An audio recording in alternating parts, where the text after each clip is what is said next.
Aujourd'hui, on est dimanche 1er septembre, c'est ça, non? Août-septembre, 1er septembre 2019, et il doit être 7 h du matin. Je vais vous faire une conférence tout à l'heure, je suis le frère Serge. Vous avez entendu 2 de mes conférences écrites, audio, et aujourd'hui je me présente à vous, je suis le frère Serge. Je fais partie, n'est-ce pas, de la classe de ceux-là même qui ont emprunté un chemin spirituel particulier, et qui ont commencé leur recherche depuis le très jeune âge, ce qui fait que, aujourd'hui, malgré qu'ils n'ont pas encore les cheveux blancs, ils ne sont pas encore vieux, ils sont capables de partager, n'est-ce pas, une certaine sagesse spirituelle, n'est-ce pas, avec leurs frères africains. Alors, le mouvement international des anciennes religions, c'est un mouvement qui va vous permettre de comprendre, n'est-ce pas, la plupart des religions révélées qui sont là, dans un premier temps, mais aussi de comprendre les pratiques de nos ancêtres, les pratiques des Africains, hein, depuis le fétichisme jusqu'aux pratiques qui traitent, n'est-ce pas, du monde mental, ou encore qui traitent, n'est-ce pas, du monde causal. Voilà. Et donc, on va vous enseigner le code. On va vous montrer le code.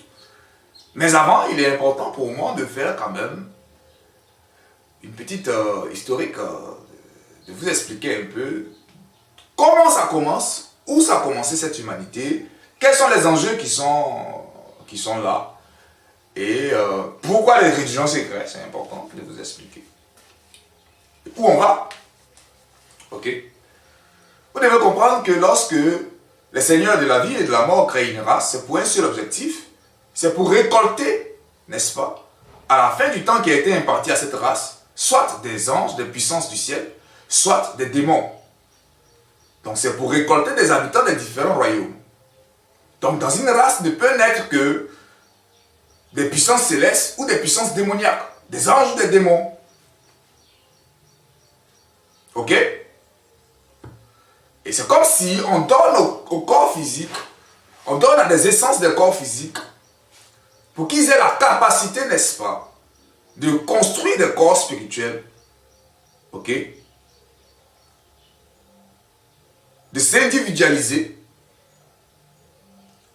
de telle sorte qu'après ce premier degré d'évolution, tout ce qui est construit des corps se retrouve, n'est-ce pas, dans leur dimension, dans la dimension du corps respectif qu'ils ont construit. En d'autres termes, si tu as construit uniquement que ton corps astral quand tu meurs, là, tu vas te promener uniquement que dans le système solaire. Ce corps ne te permet pas de supporter le soleil. Donc, tu te promènes, tu vas sur la Lune, sur Mars et consort, mais tu